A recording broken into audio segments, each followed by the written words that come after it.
Qui n'a pas rêvé d'être une mouche au Kremlin, de comprendre ce qui se trame de l'intérieur au plus proche de ce pouvoir et qui est réellement Vladimir Poutine?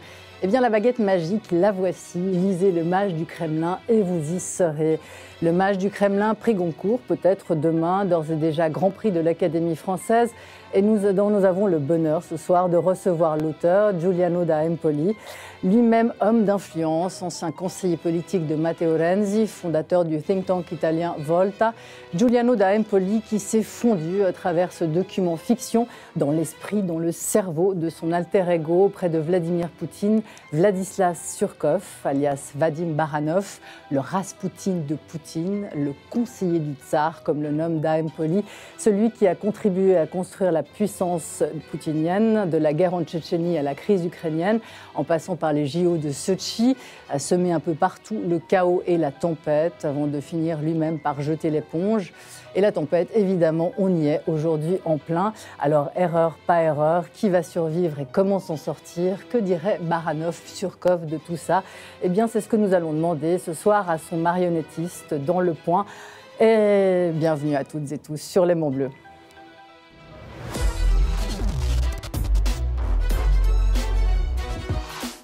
Et bienvenue à vous, Giuliano da Empoli. Merci. De passage à Genève pour la Société de lecture. Alors, vous êtes encore accessible ce soir pour quelques heures, si tout va bien. On vous croise fort les doigts. Et demain, peut-être, pour vous. Si, je m'attends à continuer d'être accessible. Enfin. Pas de stratosphérisation, même si vous avez le Goncourt. C'est pas prévu. En tout cas, on vous croise quand même fort les doigts. Ça serait presque un deuxième prix Goncourt suisse, si je compte bien. Le dernier, c'était chez C. Écoutez, alors personnellement, je mettrais plutôt l'accent sur le prix de l'Académie française que j'ai eu et dont je suis très content et très fier. Et je ne sais pas si c'est je crois que c'est le deuxième suisse aussi, peut-être, ou du moins le deuxième récent. Alors que le Goncourt, c'est demain, mais c'est quand même très rare qu'un seul livre concentre les deux prix. Donc ça m'étonnerait quand même beaucoup. En tout cas, c'est déjà un blockbuster. Le livre s'est vendu à plus de 120 000 exemplaires et c'est vrai qu'on entend partout des gens vous dire « Ah, j'ai lu un livre formidable, Le Mage du Kremlin ». Donc voilà, c'est un succès, en tout cas, de lectorat, d'ores et déjà. Et bienvenue à vous, Eric Hössli. Bonjour. Alors vous, Eric Hössli, vous êtes un peu comme Giuliano da Empoli, enfin son personnage, un insider aussi du Kremlin. Évidemment, vous êtes l'ancien directeur du journal Le Temps, proche très bon connaisseur des cercles proches du pouvoir poutinien, de ses opposants aussi. Et ça sera intéressant d'ailleurs de confronter vos visions, peut-être sont-elles divergentes, peut-être pas, de ce cercle et de ce pouvoir poutinien qui nous fascine un peu et qui nous occupe un peu trop ces temps. Et bienvenue à vous, Philippe, ce soir exceptionnellement en duplex.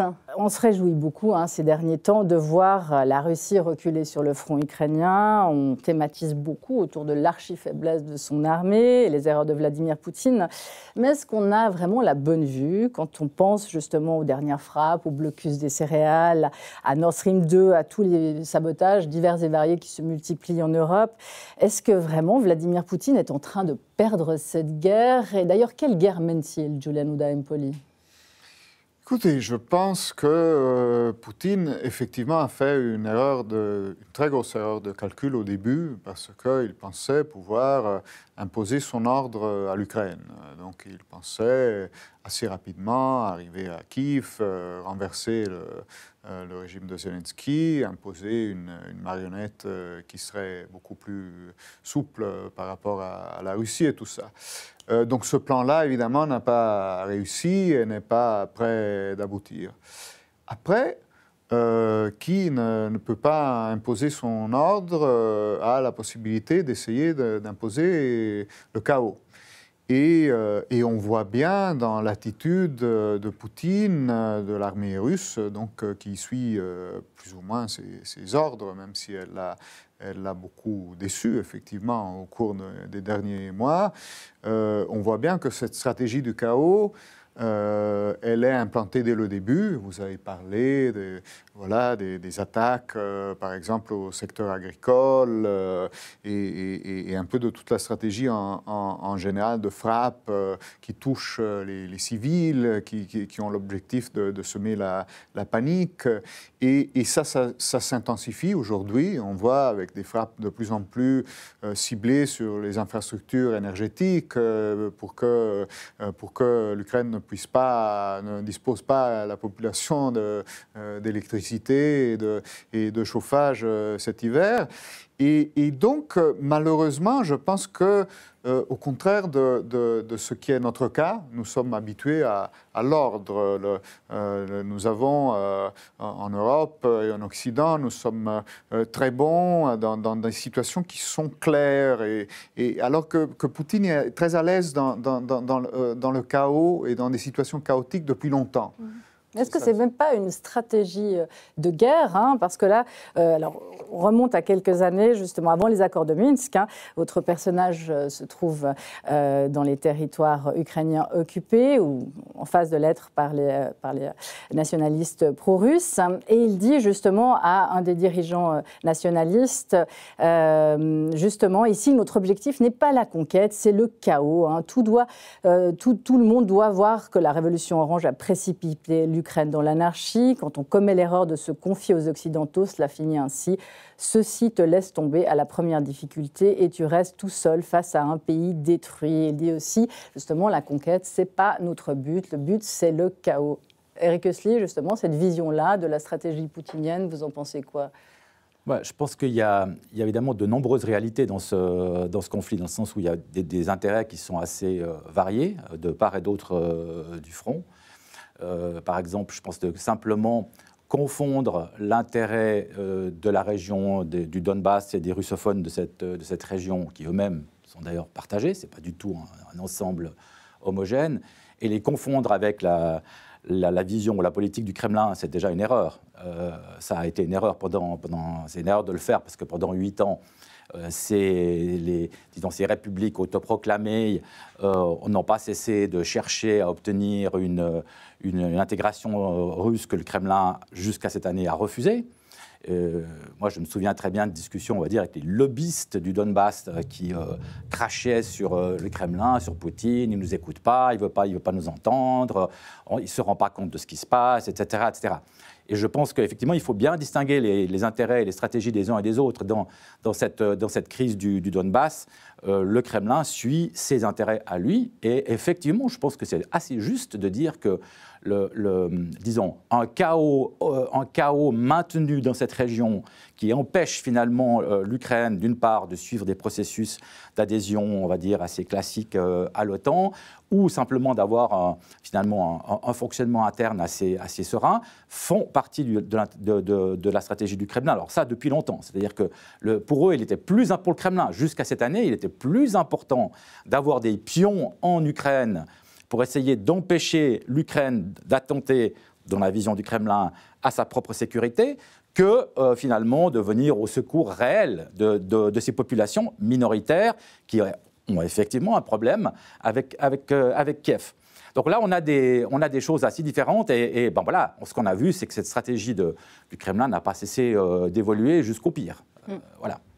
Ce qui est intéressant, Giuliano d'Empoli, c'est que justement votre personnage, Baranov, Surkov, il ajoute dans ce chaos un ingrédient, c'est de semer le doute perpétuel, hein, que ça soit, là on l'a vu dans les derniers bombardements de la flotte en Crimée. Il y a un bombardement, finalement on ne sait pas qui l'a fait, ensuite on accuse les Anglais, c'est la même chose pour Nord Stream 2, on suppose que c'est les Russes, mais finalement on accuse quand même les Anglais, donc en bon français, on sème la merde partout. Et ça, c'est un ingrédient vraiment particulièrement russe. Oui, ça fait vraiment partie du manuel de réinformation russe. On a déjà vu ça en Ukraine, par exemple, dans le cas de l'avion abattu en 2014, évidemment, plutôt par des séparatistes pro-russes, l'avion de ligne de la compagnie de la Malaisie. Et là aussi, il y a eu tout de suite plusieurs versions qui ont été données. Donc, on a dit c'est les Américains qui pensaient que Poutine était à bord et ils ont abattu l'avion. On a dit c'était évidemment les Ukrainiens qui se sont trompés et ont abattu abattu l'avion. On a dit c'est la CIA qui a rempli l'avion de cadavres et pour qu'il soit abattu et pour blâmer les séparatistes pro-russes de ça. Et donc, en effet, ce qui est intéressant, parce que déjà, Hannah Arendt décrivait ça quand elle parlait d'un certain type de propagande totalitaire, c'est que quand vous multipliez les versions de cette façon, votre objectif n'est pas véritablement de convaincre d'une version plutôt que de l'autre, parce qu'en plus, vous vous contredisez vous-même constamment. Mais vous multipliez les versions et donc, avec l'objectif que les gens se disent bah, on n'y comprend plus rien. Hein, c'est un peu le n'importe quoi.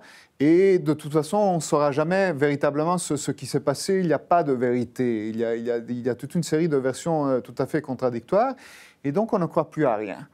Et ça, c'est le moment où on ne croit plus à rien, alors que quelque chose s'est passé et il y a quand même une vérité qui est un peu plus vraie que les autres. Bah, ce type de propagande-là a eu du succès. Et ça a marché comme ça. Mais justement, est-ce qu'on sous-estime pas ça, Philippe? Parce que maintenant, on crie un peu victoire peut-être trop vite. Et ces outils de guerre-là, ils sont extrêmement efficaces, non? Oui, ils sont efficaces. Et alors, ce qui est quand même terrible à observer, et ce qui est évident, d'ailleurs, c'est dans le livre, à un moment donné, Prigogine le dit, le chaos devient plus attractif que l'ordre. Il offre au moins la possibilité de quelque chose de neuf. Et ce chaos, il est organisé, alors, si on peut dire qu'on organise le chaos, on le provoque, disons, dans quel but? Est-ce que le but du chaos, c'est pas le chaos? Enfin, est-ce que dans la tête de Poutine, le but du chaos, parce que au fond, on pourrait penser que c'est pour établir son empire, son impérium, et régner sur des grands territoires, ce qu'il fait déjà, et en conquérir d'autres et installer des régimes autoritaires. Est-ce que c'est ça? Parce que la question de la sécurité ne tient pas debout. Il n'était absolument pas menacé. L'OTAN, comme on l'a dit bien plein de fois, était en sommeil. Rien ne le menaçait. Il a provoqué un chaos. Pourquoi? Si ce n'est pour le chaos lui-même. C'est une question que j'aimerais que Giuliano d'Empoli traite. Est-ce qu'il est fasciné par le chaos ou est-ce qu'il a un but derrière le chaos? C'est une fin ou un moyen, le chaos? Très intéressant, ça, effectivement. Revenir au but de cette guerre en Ukraine, enfin de cette deuxième guerre en Ukraine, Giuliano d'Empoli et puis Eric Hössli. Est-ce que finalement le chaos, c'était le but premier, et puis peut-être à destination des Occidentaux, d'ailleurs, les déstabiliser sans vouloir réellement occuper l'Ukraine? Je ne sais pas. Moi, j'ai l'impression qu'en février, quand il lance son offensive, Poutine lui-même trahit un peu la stratégie du chaos qu'il avait si bien pratiquée pendant longtemps, avec un objectif plutôt de conquête, ou une certaine façon quand même, avec l'idée qu'il obtiendrait des résultats en termes de conquête territoriale assez importants, assez rapidement. Mais n'ayant pas réussi, c'est vrai qu'il retombe dans une stratégie du chaos qui, par contre, lui est très familière. Moi, dans le livre, je raconte une anecdote inventée, évidemment, mais qui me semble significative. C'est l'enfance de Poutine, quand il se rappelle de son enfance dans les rues de Saint-Pétersbourg, et il dit il y avait des SDF qui étaient là, et nous, les enfants du quartier, on les maltraitait de plusieurs façons, tous sauf un, Stipa le fou. Et Stipa le fou, on ne pouvait pas aller le taquiner ou lui chercher, ou lui créer des problèmes, parce que vous lui disiez bonjour un matin et il vous cassait une bouteille de vodka sur la tête.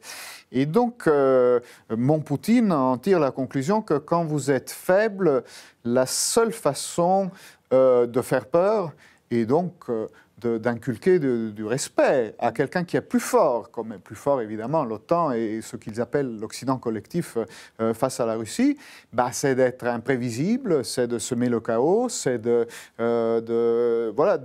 dans cette logique-là, et jusqu'au point d'avoir l'air d'être fou, de se comporter de une façon qui peut paraître ou qui peut être interprétée comme folle. Alors après, le seul problème, c'est qu'on ne sait pas, parce que personne n'est véritablement dans la tête de Poutine aujourd'hui. Mais Giuliano da Empoli montre bien dans le Mage du Kremlin justement à quel point Poutine est obsédé depuis le début de son règne, puisqu'on parle du tsar, de son règne par l'Occident, par rétablir la puissance de la Russie. Et vous qui avez qui côtoyez peut-être encore aujourd'hui ces cercles, ça ne vous a pas frappé, ça, cette obsession par l'Occident et de rétablir justement une force de la Russie par tous les moyens? Non, honnêtement, d'ailleurs, je ne crois pas que Poutine ait été obsédé durant tout son règne par cet Occident. Il est très frappant de voir, il suffit de relire les discours de Poutine après son élection en 2000. Par exemple, le plus grand, la première intervention à l'étranger, qui est le discours devant le Bundestag. Et je vous recommande cette lecture parce qu'on voit Vladimir Poutine parler finalement un langage complètement différent de celui qu'on entend, mais là, vraiment à l'opposé même de ce qu'on entend aujourd'hui, c'est-à-dire la Russie est en Europe, la Russie doit faire avec l'Europe, nous sommes sortis de la période du communisme, la coopération est aujourd'hui nécessaire et possible. Il y a juste un point sur lequel on aimerait que vous fassiez un peu attention, c'est la question de l'extension militaire de l'OTAN dans notre direction. On ne peut pas l'accepter, mais on va trouver un arrangement, on est sûr, etc. C'est ça le discours devant le Bundestag. Ce qui est frappant, c'est qu'on a un personnage qui est là pendant 20 ans, et à la différence, je dirais, de ses interlocuteurs occidentaux, c'est un élément, évidemment, ça n'est qu'un élément de cette équation, mais on a un personnage qui, finalement, pendant ces 20 ans, voit ses relations avec l'Occident prendre un tour qui lui est complètement inattendu, qu'il considère comme de plus en plus agressif, qui va effectivement le mettre dans la position qu'on connaît aujourd'hui. Ce qui est également très frappant pour moi, c'est que même durant ces quelques mois de guerre, on a vu ses objectifs changer. Effectivement, ce qu'il déclare au départ de la guerre et les objectifs de guerre qui sont énoncés au mois de février, on en a beaucoup parlé et glosé, la fameuse dénazification, la démilitarisation de l'Ukraine, effectivement, les éléments de protection du Donbass qui ont été ensuite mis en avant, ont aujourd'hui complètement passé à l'arrière-plan quand on entend ces derniers discours, ces deux derniers discours en particulier, en fin septembre et maintenant en octobre, début octobre, enfin mi-octobre même. C'est des discours de déclaration de guerre à l'Occident, en général. On n'est plus du tout dans la défense des concitoyens russophones du Donbass, on n'est plus du tout non plus dans des éléments autour de la dénazification ou la modification du régime de Kiev, on est dans un conflit général, ouvert, avec l'Occident. Donc alors là, je reviens sur ce que disait effectivement c'est un personnage là qui peut très rapidement passer d'une chose à l'autre, hein, qui effectivement bouge dans sa manière de sentir les choses en fonction de ce qui lui paraît possible, encore possible. Et il n'y a pas de doute que dans cette guerre, effectivement, ce qu'il imaginait être le déroulement du départ, c'est aujourd'hui mué en quelque chose de différent. La seule question qu'on peut avoir, c'est que, en tout cas qu'on peut craindre, c'est que ça soit pire. Parce qu'effectivement, on entre dans quelque chose qui est de plus longue haleine, qui est plus vaste, qui va mettre en cause encore d'autres types d'alliances, etc. Donc on est là dans quelque chose qui est très très mobile et qui est, je pense, effectivement assez typique de la manière de diriger de Vladimir Poutine. Mais donc pour vous, Poutine, c'est pas un homme machiavélique qui a toujours voulu finalement récupérer son pouvoir, surtout vis-à-vis des Américains, et qui a finalement construit toute sa politique un peu autour de ça. D'abord, si, bien sûr qu'il est machiavélique, c'est un Machiavel, c'est un personnage, je dirais, qui est profondément imprégné de l'idée du pouvoir. Ouais. Ce qui compte chez lui, c'est le pouvoir. Des fois, on vient là en disant oui, il s'empare de telle ou telle chose. D'une part, je n'en sais rien, c'est possible, mais ce dont je suis certain, c'est que ça n'est pas au cœur de sa personnalité. Sa personnalité est liée au pouvoir. Il a une conviction qu'il est indispensable à la Russie aujourd'hui dans l'histoire russe. Il y a une espèce d'idée d'ailleurs de je rends service à l'histoire russe. C'est comme ça que lui perçoit les choses. Et donc cette idée effectivement de pouvoir, de jeu avec le pouvoir, de jeu qui de son côté, on va dire, est de plus en plus aisé puisqu'il a finalement progressivement éliminé ou disons en tout cas complètement domestiqué les contre-pouvoirs, ce qui fait qu'effectivement, c'est extraordinairement visible. Mais on est maintenant dans une phase où le pouvoir est très concentré, où un homme est capable d'évoluer très rapidement vers effectivement des conséquences qui peuvent être extrêmement graves. Oui, Philippe ? Oui, alors d'abord, je ne pense pas qu'il soit d'abord machiavélien, parce que Machiavel n'est pas pour la guerre, déjà pour commencer. Enfin, c'est un penseur très moderne, finalement, de la chose politique. Et ça semble pas être le cas. Qu'il ait lu Clausewitz et qu'il l'aime, Poutine, c'est autre chose, mais c'est pas Machiavel. Alors, est-ce que les changements de Poutine auxquels on ne connaît pas très bien la cause de ces changements. Est-ce qu'il ne serait pas, si on a une vision un peu pessimiste des choses, est-ce que ce ne serait pas lié au fait que ce fonctionnaire d'État, qui était Poutine, et qui, arrivé au pouvoir, a amassé une fortune colossale, comme un mafieux, évidemment, il se sert du discours de la protection de l'empire ou de comment dire, oui, ou de l'élargissement de l'empire ou du renforcement de l'empire. Mais en réalité, n'est-ce pas son propre pouvoir et son propre enrichissement personnel, parce que c'est peut-être l'homme le plus corrompu de la Russie, étant donné qu'il paraît que maintenant c'est l'homme un des hommes les plus riches du monde. Comment devient-on riche en étant chef d'État ? Il n'y a que dans les pays de très haute corruption que ça peut arriver. Et peut-être que justement, sa détestation de l'Europe vient du fait que précisément l'Europe représente une espèce de lutte permanente contre la corruption. On l'a bien vu par exemple pour l'Ukraine. On ne peut pas intégrer l'Ukraine tant qu'elle n'a pas réglé ses problèmes de corruption, tant qu'elle n'a pas apaisé ses problèmes ou fait diminuer la corruption dans son pays, dans le pays. Donc, vous voyez, est-ce que c'est pas précisément sa propre corruption qui lui fait changer d'avis tout le temps? C'est une vision pessimiste, mais moi, il me fait plutôt penser à Totorina ou à Pablo Escobar qu'à un patriote. Le discours patriotique ressemble de plus en plus à un alibi chez Poutine.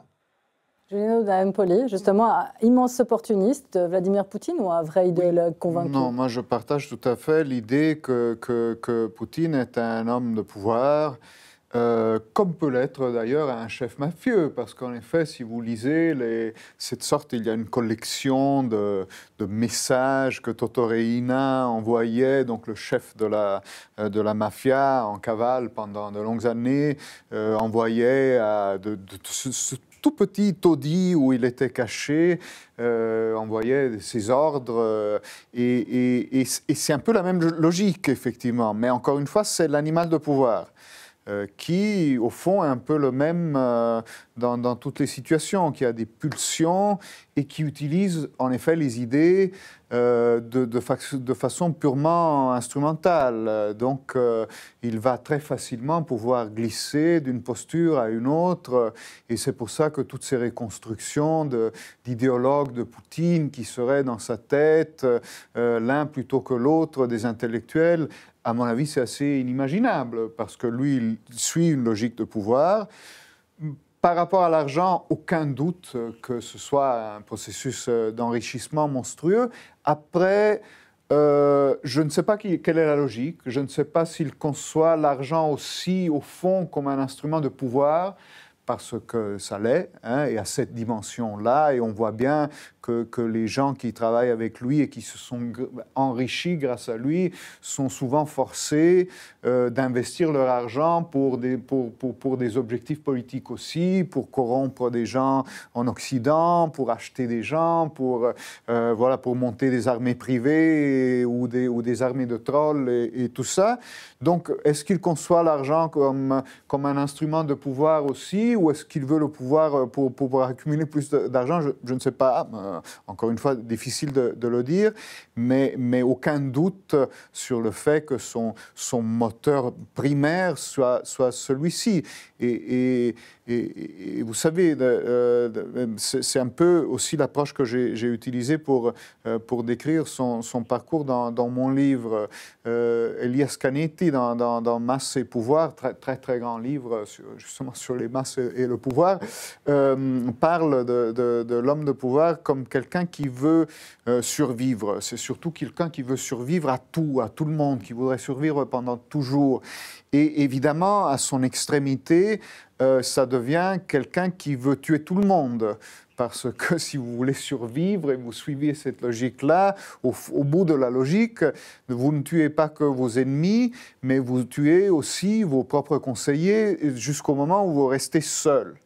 Et c'est un peu ce qui apparemment s'est produit autour de Poutine aussi, c'est-à-dire Et encore une fois, c'est un peu l'histoire tragique de mon conseiller de Poutine aussi, qui dit à un moment je n'ai été remplacé par personne, le seul être dans lequel Poutine a confiance, c'est son chien. Et cette solitude de Poutine, qui après n'est pas réelle, n'est pas absolue, évidemment qu'il y a un système, qu'il y a un Kremlin, qu'il y a des interlocuteurs et tout ça, mais quand même c'est le paroxysme de cette pulsion de pouvoir qui pénètre Poutine et qui évidemment s'empare de lui sur la durée progressivement. Mais ça, c'est la maladie de tout pouvoir. C'est pour ça que nous essayons dans nos démocraties de mettre des limites, de limiter les mandats, de ne pas laisser les gens au pouvoir trop longtemps, parce qu'après, cette dynamique-là, elle n'est pas spécifiquement russe. C'est simplement qu'en Russie, il y a peu de limites. Et ça dure très longtemps, et on arrive au paroxysme, voilà, au débouché ultime de l'homme de pouvoir Poutine, aujourd'hui, qui ne connaît pas plus beaucoup de frontières et de limites. Alors, on continue donc la discussion dans quelques instants, après une courte pause.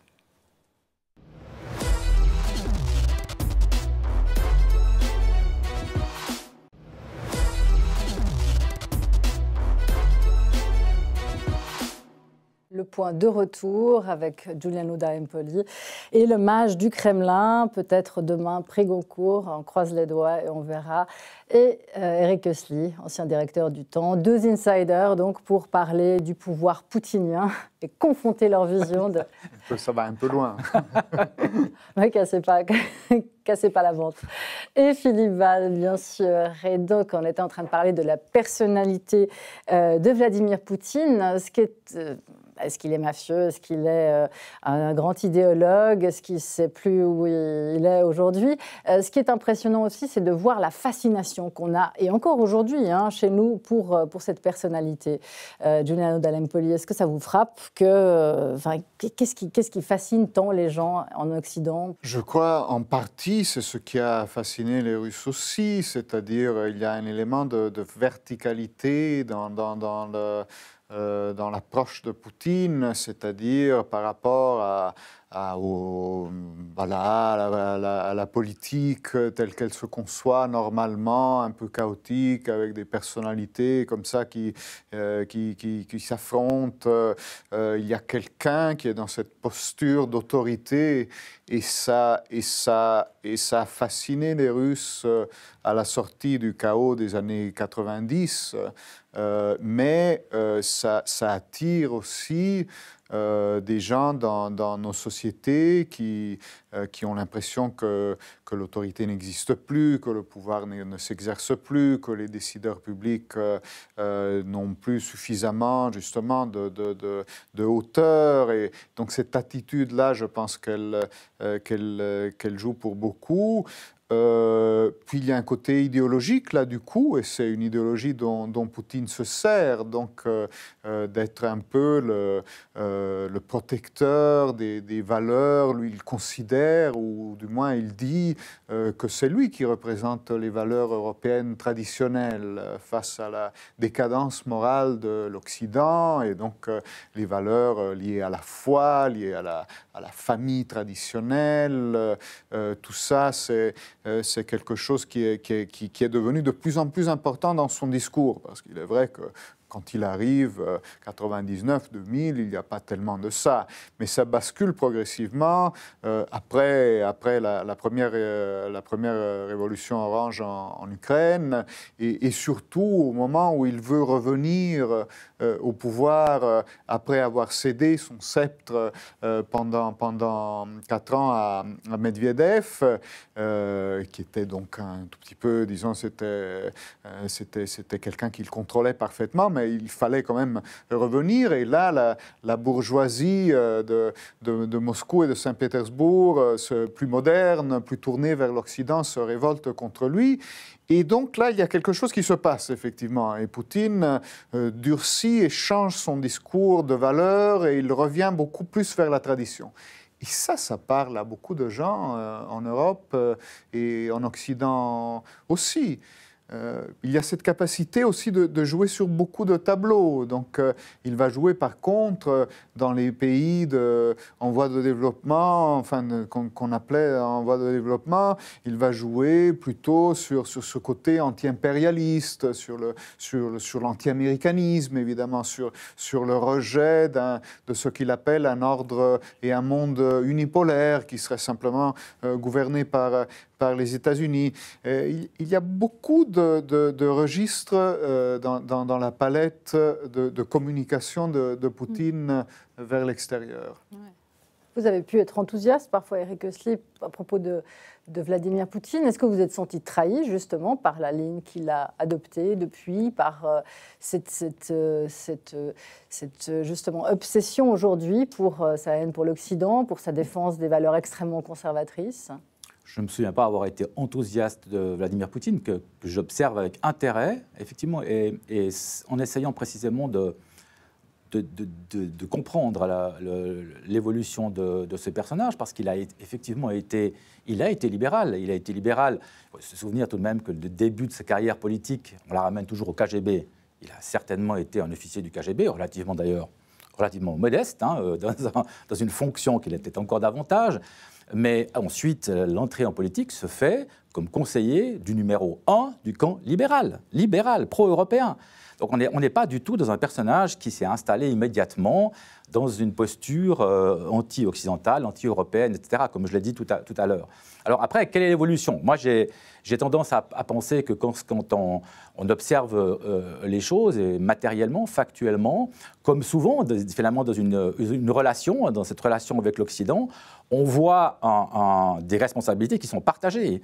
Aujourd'hui, j'ai un petit malaise quand j'entends finalement l'interprétation qui se fait de cette période de l'histoire, comme si on avait quelqu'un qui, dès le départ, était épris de conquête, fou, peu importe les éléments qu'on évoque, et qu'en face, on a un Occident qui est parfait, qui a toujours été... Et on a tendance, et je pense que c'est une erreur dans l'interprétation, à transformer finalement aujourd'hui Vladimir Poutine finalement en anti-Occident dans le sens il est tout le contraire de ce que nous aimons. Il faut se méfier de ça. Il faut se méfier de ça parce que ça nous amène à des erreurs. On le fait d'ailleurs aussi pour Vladimir Zelensky, qu'on va transformer finalement en figure ultra positive parce qu'il y a un ultra négatif. Voilà, c'est un sujet qui, à mon avis, c'est beaucoup plus complexe, c'est beaucoup plus intéressant quelque part que ça. Mais ce qui est vrai, en revanche, et ce qui est très frappant, c'est que Vladimir Poutine, au fur et à mesure de cette évolution, s'est mis maintenant dans une posture qui est, on va dire vraiment anti-libérale. Elle n'est pas seulement illibérale, elle est anti-libérale. Il se pose lui-même en leader autoproclamé de cet illibéralisme, anti-libéralisme mondial. On le voit d'ailleurs, c'est très frappant de le voir maintenant développer un discours anticolonialiste, qui est tout à fait nouveau dans le discours du Kremlin, rappelant les faits d'armes de l'URSS à cet égard, des choses de ce type-là. Et surtout, ce que j'ai observé aussi ces 2 derniers mois, on voit dans son discours maintenant le vocabulaire et les mots-clés des nationalistes, des vrais nationalistes russes. Jusque-là, il avait tendance à flirter un peu, prendre ici ou là. Là, on est carrément dans le discours des nationalistes russes. Discours qui est d'ailleurs... On a de l'autre côté un nationalisme ukrainien qui sont assez différents, c'est un autre sujet, mais c'est intéressant de voir ça. Là, il a effectivement basculé dans quelque chose de nouveau, d'inquiétant. C'est vraiment inquiétant. Et pourquoi ? Parce qu'il s'appuie sur ces forces-là. Voilà. Moi, je pense que de nouveau, on est dans quelque chose d'assez pragmatique. Où sont les soutiens à cette guerre aujourd'hui à l'intérieur de la Russie ? Évidemment, pas du tout dans les milieux libéraux, pas du tout dans les milieux du business. Même dans l'armée, il y a quand même quelques grosses réserves à l'égard de cette guerre. En revanche, dans les milieux nationalistes qui, eux, depuis le 2014, considèrent que le Donbass et le sort des minorités russophones dans cette partie de l'Ukraine sont une cause sacrée, eux, ils ont développé toute une... Voilà. Et ça ne date pas de 2014, ce nationalisme russe, il s'inscrit il a des racines profondes. Et moi, j'observe, non seulement dans les citations, mais dans les mots, quand on utilise le mot satanique pour parler de l'Occident, c'est tout à fait intéressant. Effectivement, on rassemble... Satan, d'ailleurs, il utilise même le mot arabe. On utilise, on rassemble effectivement des anti-occidentaux sur toutes sortes d'aspects aspects. Là, je rejoins tout à fait Val. Il y a effectivement le discours sur les mœurs, la décadence morale, il y a le discours anticolonialiste, il y a le discours, on va dire, religieux, il y a le discours antilibéral. On va chercher un peu tout. C'est pour ça que je dis que là, vraiment, on est dans une nouvelle étape de la rhétorique poutinienne, à mon avis, de nouveau, relativement opportuniste et pragmatique. Elle a rien de... C'est pas une idéologie qui a été construite, pas du tout. Mais voilà, disons, l'évolution se fait de manière assez inquiétante et il s'agit, je pense, d'essayer de la cerner au plus près sans tomber dans, finalement, une sorte de caricature. Mais ce qu'a dit Eric Hössli est tout à fait vrai, Philippe Val. Justement, le discours sur les mœurs, le discours sur la décadence, alors pas de l'Occident, mais la décadence comme une tendance aujourd'hui, c'est très porteur, y compris ici. Son discours conservateur, son discours anti-LGBT, son discours même nationaliste à proprement parler, pro-famille, pro-église, etc. C'est quelque chose qu'on retrouve très fort aux États-Unis, en Europe, dans la plupart des pays européens, d'ailleurs en Italie aussi. Et qui est encouragé par la propagande russe, par les millions de trolls qu'il envoie dans nos pays.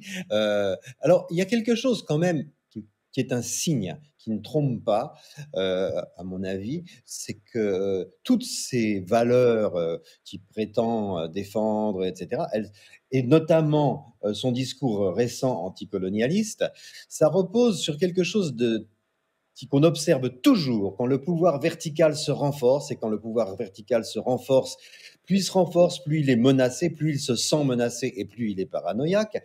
Et à ce moment-là, toujours, il y a une propagande de l'humiliation qui commence parce que ça marche. Quand on dit aux gens, vous avez été humiliés, il le dit en Afrique aux Africains, mais il le dit aussi aux Russes en Russie, vous avez été humiliés par l'Occident. L'humiliation, ça marche toujours parce que les gens ont tous une raison de se sentir, enfin beaucoup de gens ont des raisons de se sentir humiliés, mais ils n'y voient jamais de raison personnelle, ils préfèrent y voir des causes extérieures. Et la rhétorique de l'humiliation est une rhétorique qui marche très bien et qu'on a observé évidemment dans des mouvements récents terroristes comme Al-Qaïda ou Daesh qui justifiaient leurs actions par l'humiliation que l'Occident a fait subir au monde arabe, l'humiliation décolonisée et l'humiliation de l'Allemagne après le traité de Versailles. C'est toujours cette rhétorique de l'humiliation, elle est imparable, mais elle est aussi le signe d'un pouvoir qui devient fou. Quand il n'a plus que ce discours de l'humiliation pour rassembler les gens, discours qui marche et qui est très dangereux, parce que dans un premier temps, il touche énormément de monde, on est face à un pouvoir en déroute pratiquement et qui se renforce grâce à cette rhétorique. Qui se base aussi sur des choses qui sont réelles. Par exemple, l'accord céréalier, le blocus céréalier, il y a très peu de bateaux en fait, qui sont partis d'Ukraine pour aller en Afrique. Ils ont surtout été cooptés par les plus riches commerçants, le fret qui n'a pas profité vraiment aux pays d'Afrique. Et ça, c'est une réalité. Et Poutine le sait bien, il joue là-dessus. D'ailleurs, il joue aussi sur le fait que la grande question aujourd'hui, c'est jusqu'à quand l'Occident va soutenir l'Ukraine. Giuliano d'Empoli. Oui, après, la crise alimentaire qui part de l'Ukraine, elle est quand même largement causée par les actions de Poutine et de l'armée russe.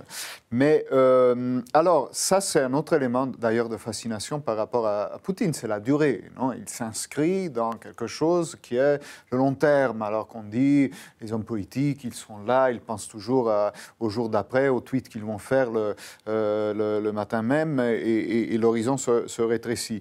Et c'est vrai que quand Poutine pense le déroulement de toutes ces actions, il joue pas mal sur ça. Et on ne sait pas exactement comment ça va se passer parce que déjà la réaction européenne et occidentale a été beaucoup plus forte que celle qu'il attendait. Il s'attendait à quelque chose de beaucoup plus fragmenté, de beaucoup plus faible. Donc là, il a été, je pense, encore une fois, surpris par une réaction qui a été quand même assez massivement compacte de soutien à l'Ukraine de la part de l'Europe et des États-Unis. Mais il y a des fissures qu'on voit apparaître. Alors, il y a des fissures entre l'attitude allemande et l'attitude française et l'attitude des pays de l'Est, qui est évidemment complètement différente. Il y a eu des élections, il y a quand même dans nos pays de libres élections, et il y a eu des élections en Italie qui ont porté au pouvoir une nouvelle coalition qui, oui, en principe...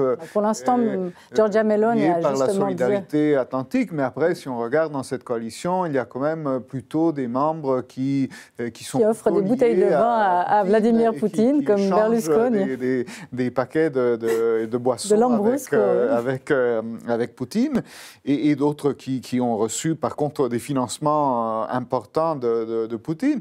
Il va y avoir maintenant, dans quelques jours, les élections de mi-terme aux États-Unis, avec peut-être une nouvelle majorité au Congrès ou dans une partie du Congrès. Et les républicains aux États-Unis ont dit déjà aujourd'hui que si au moment où ils reviendront aux affaires, le soutien à l'Ukraine sera beaucoup moins inconditionnel que celui qui a été offert par les États-Unis jusqu'ici. Et on sait bien quand même que la force ukrainienne aujourd'hui, surtout militaire, est quand même très, très, très liée au soutien américain. Donc, sur ça, en effet, Poutine peut se dire que, comme il est là, et effectivement, en position de crise, avec des éléments quand même de forte difficulté, mais en même temps, dans un régime qu'il a bien verrouillé, qu'il est en train de verrouiller de plus en plus, parce que ça, c'est l'autre côté. C'est vrai qu'il s'affaiblit parce que ça se passe mal, parce que les sanctions, de toute façon, affaiblissent considérablement l'économie russe et toute une série, l'isolement russe, malgré, bien qu'il ne soit pas total, a quand même augmenté. Mais par contre, Poutine consolide son pouvoir à l'intérieur, il élimine toute forme d'opposition, il réintroduit une censure massive à tous les niveaux, il se libère de ses adversaires, il verrouille le système. Et c'est un signe de faiblesse, d'un certain point de vue, évidemment, mais en même temps, ça pourrait lui donner la possibilité de tenir quand même sur le moyen, peut-être sur le long terme. Encore une fois, on ne sait pas. Justement, Eric Hössli, alors certains analystes, François Stom, qui est une référence en matière justement de Russie, disait que la probabilité était quand même pas négligeable d'une révolution de palais. Ça, vous y croyez? Vous pensez que, ou bien est-ce qu'il a suffisamment verrouillé le système pour justement n'avoir rien à craindre de son entourage? Il a certainement verrouillé le système, il a certainement pensé à cet élément-là, et je pense qu'il y pense depuis longtemps, comme toute personnalité qui se retrouve dans une structure aussi pyramidale. A fortiori, quand on connaît un petit peu l'histoire russe, et il la connaît bien, on sait bien que, évidemment, le danger dans le système politique russe ne vient pas d'un mouvement massif de population, de foule exprimée dans les urnes. Ça, je veux dire, suffit de regarder sur les 30 dernières années, l'Union soviétique ne s'est pas renversée par des mouvements massifs de population où que ce soit. Il y a eu des manifestations de type, disons, on va dire national, de refus finalement de l'Empire. Mais ensuite, on est dans des combines. Je le dis un peu de manière simple, mais c'est des combines de personnages qui se retrouvent, de quoi, trois, qui décident la fin de l'Union soviétique, après avoir pris un repas très arrosé. C'est comme ça que les Russes sentent la fin de l'Union soviétique. Ensuite, on a des élections libres, mais quand même plus ou moins manipulées. On entend beaucoup parler de celles qui ont été manipulées, on va dire, dans le sens évidemment qui est inverse de nos intérêts, mais il y en a eu d'autres. Et même un coup d'État en 93 qui était ouvertement, c'est un coup d'État, quand on tire à l'arme blindée sur un Parlement. Voilà, c'est ce genre d'événement qui est dans la tête des Russes. Donc on a effectivement des révolutions de palais, des luttes claniques au sommet de l'État. Et par conséquent, je pense qu'il faudrait être quasiment irresponsable pour imaginer que c'est exclu. Et c'est, je dirais, une chose possible. Mais alors, qui peut le savoir ? Comment ça peut se passer? Alors là, j'ai les plus grands doutes, parce qu'effectivement, je pense que les choses se passent dans un cadre très restreint. J'ai interrogé ces derniers temps, j'essaye toujours de parler avec beaucoup de gens, et surtout avec les gens qui ne pensent pas comme moi, parce que c'est beaucoup plus intéressant que d'avoir des confirmations de ses propres convictions et de ses propres affirmations. Mais ce que j'observe, c'est qu'il y a une sorte de consensus depuis, on va dire, les libéraux, les démocrates en Russie jusqu'au cercle nationaliste, sur l'idée que si le régime tombe, on va aller vers une forme de junte, d'une forme collective, parce que trop d'intérêts sont ici juxtaposés et les gens voient exactement ce que nous voyons aussi, ce que nous venons d'évoquer. L'idée d'avoir une concentration de pouvoir sur un seul homme ne répond plus aujourd'hui réellement ni aux intérêts du pays, ni à ces différents clans qui sont là. Donc encore une fois, je vous répète comme un perroquet ce que j'ai entendu, mais qui est intéressant parce que beaucoup de gens, dans des camps qui sont non seulement distincts, mais parfois même aujourd'hui ennemis, vraiment ennemis, c'est des gens qui ne se parlent, non seulement se parlent plus, mais pourraient se tuer si ils en avaient l'occasion, effectivement évoquent un avenir dans cette direction-là. Et moi, je pense que j'aimerais revenir sur cette question de victoire, défaite, etc., des uns et des autres. Je trouve que nous sommes dans un conflit où il est difficile d'imaginer une victoire. J'entends les Européens parler du soutien à l'Ukraine jusqu'à la victoire. J'aimerais qu'on me définisse qu'est-ce que c'est que cette victoire. De la même manière, j'entends évidemment Moscou et le Kremlin nous dire ouais, on va aller jusqu'à la victoire. Le sentiment qui se dégage ici, c'est qu'à mon avis, il n'y a pas de victoire qui ne débouche sur des cataclysmes et une sorte de pérennisation de la guerre sur notre continent. Et ce qui me frappe, moi, c'est qu'en particulier chez les Européens, dont je dirais la fonction historique est de réfléchir à des solutions, non pas à des solutions qui soient de complaisance ou d'abdication ou de capitulation, alors nullement, parce que nous avons là un agresseur, une violation du droit international, du droit humanitaire, de tout ce que vous voulez. Donc évidemment qu'il doit y avoir des conséquences, il doit y avoir des sanctions. Mais ce qui me frappe, c'est que nous sommes sur un terrain où personne aujourd'hui n'avance de réflexion sur les solutions, sur quels sont les intérêts des différentes parties qui vont devoir être considérés pour tenter de trouver une issue à ça. On sait tous que quelque part, il n'y aura pas d'issue à ce conflit tant que, en particulier, Vladimir Poutine est aujourd'hui au pouvoir. Ça, on ne le voit pas reculer. Personne n'imagine reculer. Ça paraît complètement impensable. Donc, OK, on va devoir attendre quelque chose, mais derrière ça, il va falloir réfléchir à des solutions. Et ces solutions, pour moi, aujourd'hui, je ne les imagine pas sous forme de victoire totale de l'un ou de l'autre. Je ne le vois pas, sincèrement. Je vois là, effectivement, qu'alors que des sortes de préparation du conflit suivant. Est-ce que vous voyez un soutien possible de la part des États-Unis peut-être, mais même de la part de l'Europe, si les États-Unis se désinvestissent, se désengagent? Est-ce que vous pensez que l'Europe va tenir longtemps en soutien justement de l'Ukraine dans cette moi, j'observe quand même que le soutien des Européens en tant que tel, je parle de la population européenne, reste extrêmement fort. On a effectivement, vous avez évoqué un certain nombre de mouvements politiques. Hein. L'Italie était le plus frappant, mais il y a eu la Bulgarie, il y a eu la Suède. Puis il y a des opinions, publiques qui ne sont pas de moins en moins convaincues. Attribuer ça à la Russie, à mon avis, c'est une totale erreur. Je ne crois pas qu'il y ait beaucoup de Suédois, d'Italiens et de Bulgares qui aient voté pour Poutine. Je crois que ce camp-là, il est ridiculement faible aujourd'hui en Europe. Les gens, et ils ne votent pas non plus d'ailleurs, dans leur grande majorité, pour l'Ukraine. Ils sont dans des conditions et des conséquences de cette guerre et d'une crise qui est plus vaste aujourd'hui en Europe, et ils répondent à ça. Le danger, c'est qu'effectivement, ces impacts sont forts. Ils sont forts sur le devenir de l'Union européenne, extrêmement préoccupants, je trouve, par rapport au devenir de l'Union européenne. Ils sont forts également sur la question de cette société libérale dans laquelle on vit, des valeurs que nous défendons.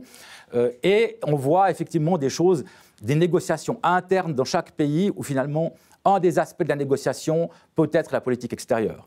Et ça veut dire qu'on n'est plus sur une focalisation et forcément un objectif principal qui est de trouver une issue juste à cette guerre, mais on commence à dire si je fais ça, tu me donneras ça à l'intérieur, etc. C'est ce que je vois davantage. Et ça me fait, je dirais, quelque part, ça m'inquiète aussi.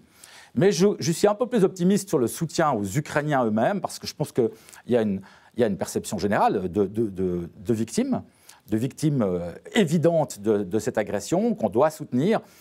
Encore une fois, je pense qu'on devrait faire, c'est dépasser cet élément-là pour se dire, mais quels sont les problèmes qu'on va devoir résoudre pour trouver une paix durable et juste ? Mais est-ce que ce n'est pas justement ça qui est en train de se produire aussi en Occident? Giuliano da Empoli, vous êtes un grand européaniste, mais on a l'impression qu'effectivement, il y a des bébés Poutine, c'est-à-dire des petits nationalismes qui émergent comme ça et là, et que peut-être que c'est ça la réponse plus que l'Europe. C'est un nationalisme contre un autre pour se protéger des ambitions nationalistes du voisin et l'addition sur la planète entière. C'est ça, mais on a connu d'ailleurs ça de façon assez évidente vers les années 2017, 2018, les élections européennes à ce moment-là. Aujourd'hui, j'observe quand même qu'il y a dans tous ces mouvements un changement de stratégie.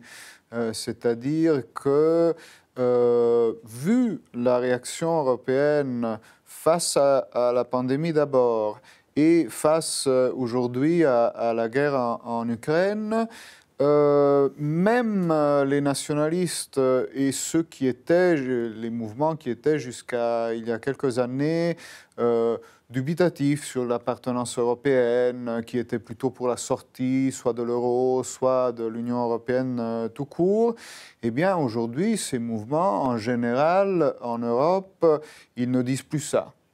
En Italie, Salvini, Meloni elle-même, c'était des gens qui étaient plutôt pour sortir de l'euro.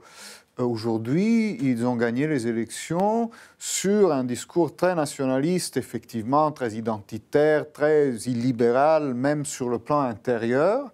Donc, ils vont pousser cet agenda-là à l'intérieur, mais à l'extérieur, ils disent « Non, nous, on est dans l'Europe, on est dans l'euro et on y reste ». Et c'est le même cas si vous regardez Marine Le Pen en France ou d'autres partis et mouvements nationalistes. Après, il y a une idée de l'Europe, évidemment, qui est une idée très différente de celle que peuvent avoir les pro-européens. C'est l'idée un peu qu'on a déjà depuis des années, des gens comme Orbán en Hongrie ou le PiS, la majorité en Pologne. C'est-à-dire, on utilise l'Europe comme machine, hein, c'est une machine à sous, c'est aujourd'hui une protection aussi d'un point de vue géopolitique, mais après, on sape les valeurs de l'intérieur, on ne partage pas du tout ces valeurs-là et on va aller vers l'illibéralisme, revenir en arrière sur les droits des minorités et tout ça. Mais c'est quand même un basculement. Aujourd'hui, presque plus aucun de ces mouvements-là ne revendique ou ne propose la sortie du cadre européen, de l'Union européenne et de ses institutions. C'est sur ces mots un peu rassurants, quand même un peu peu rassurant qu'on va conclure justement cette émission avec Giuliano da Empoli, son mage du Kremlin, avec Eric Hössli aussi. On vous remercie infiniment tous les deux d'avoir été avec nous. On remercie aussi Philippe Val, qui était en duplex exceptionnellement. Et nous, on se retrouve la semaine prochaine, mercredi prochain, pour une spéciale États-Unis. Précisément, élection demi-mandat oblige. Les Américains vont renouveler leur Parlement. Les Républicains vont-ils l'emporter? Vont-ils couper les budgets à l'Ukraine, comme ils l'ont promis? Est-ce qu'on va assister au grand retour de Donald Trump sur la scène internationale et avec quels effets sur notre monde? Eh bien, on décryptera tout ça à chaud mercredi prochain dans une spéciale militaire. Mais en attendant, on vous souhaite une excellente semaine et une bonne soirée à toutes et tous sur Les Mains Bleues.